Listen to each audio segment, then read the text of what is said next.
今天给大家唠唠神司马懿啊，这个武将牛逼了。经过将近2个月的测试以及投票，重置之后的神司马懿也是正式上线了。和我之前预想的一样，出的是激烈神司马。这次还新推出了一个皮肤，这个神司马帅还是帅的，感觉像是从动漫里走出来的角色啊，保留了原皮的经典元素。手上有3团象征魏蜀吴3个国家的火焰球，依旧是将3国玩弄于股掌之中，感觉他随时要把这个火焰甩出去啊，发波是吧？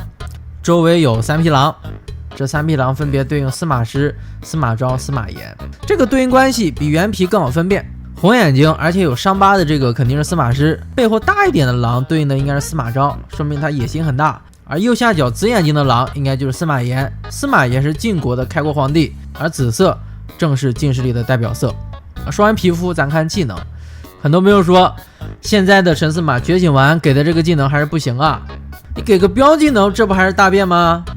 那我只能说你这个理解是有那么一点问题的，思维格局还是小了。真不要瞧不起标技能，你像标制衡、标极致这种技能单拿出来用，搁现在的环境那肯定牛马，但是你2个一块儿合起来用，那他们就能实现1+1大于2的效果。何况我神司马还有标放逐这种永远不会衰落的机制技能，那这真不是跟你嘻嘻哈哈的。还有朋友说，你神司马不是上来就能拿到衍生技能的，你要觉醒，那觉醒就绝呗。你看看他这个攒标记的条件啊，当你需要响应非你使用的一张牌时，若你未响应，则你获得一个人标记。你不需要干任何事情，你就等待这个时间节点发生就行了。什么叫当你需要响应非你使用的一张牌时，若你未响应呢？别人使一张锦囊放出去，这个时候不管你神司马手上有没有无限，你都是有响应这个锦囊的权利的。那这个时间节点，你神司马懿没选择出无限响应，你就能拿标记。对，别人对你出杀也是一样的，无论你有没有闪，你都有出闪响应的权利。只要你没响应，你就能叠标记，就那么简单。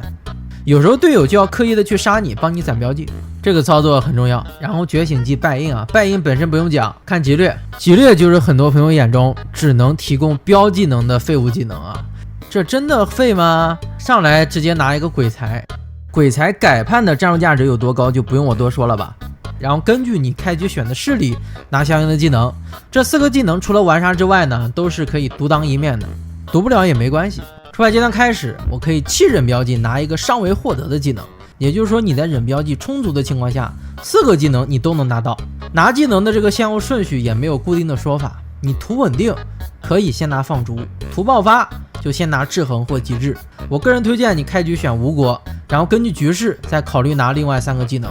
我喜欢这版神司马懿，其中有一个原因，就是因为他把标制衡、标极致这2个远古时期的宝藏技能带回了三国杀当下的新环境。你真不要小看这些标将啊，你像张辽、孙权、刘备、貂蝉这种标包T1强将，你搁现在身份局选出来都不一定说完全没有发挥。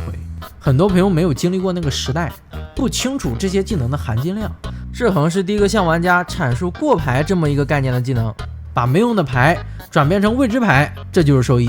你不要拿它跟戒制衡比，戒制衡本来就是它的上位替代，那有啥好比的呢？但是标制衡在排量充足的情况下，它真不比戒制衡差很多。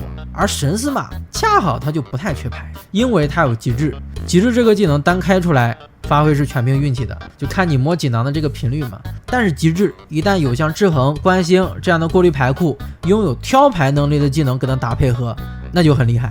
极致怎么可能会废呢？你没见过国战的疯婆子吗？没见过大月亮组合吗？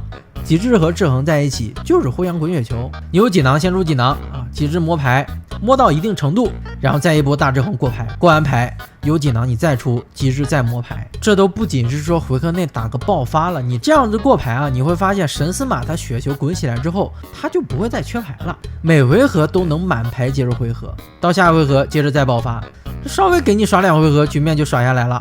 主要神司马他这个标记也能直接换牌，确实赖。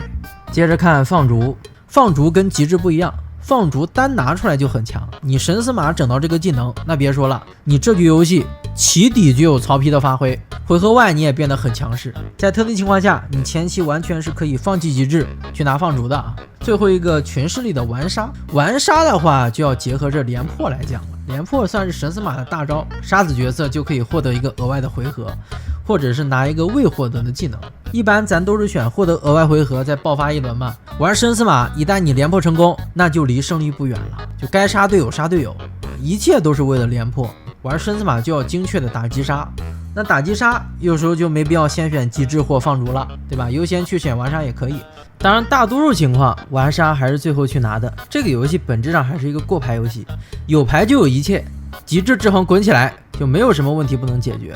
OK， 这是新版神司马懿啊，神司马绝对的 T1级别强将，不用质疑，各个模式都有发挥。当然，你说他觉醒的太容易，不像一步一脚印、隐忍夺权的司马懿啊，那也确实。但在2024年，这没什么办法，环境就这样，你不整快点，那就玩不爽，就跟不上环境，这就是取舍的问题。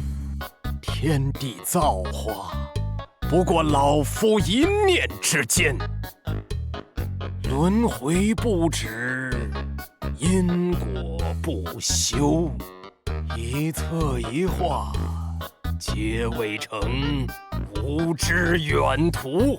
三分一统，天下归一。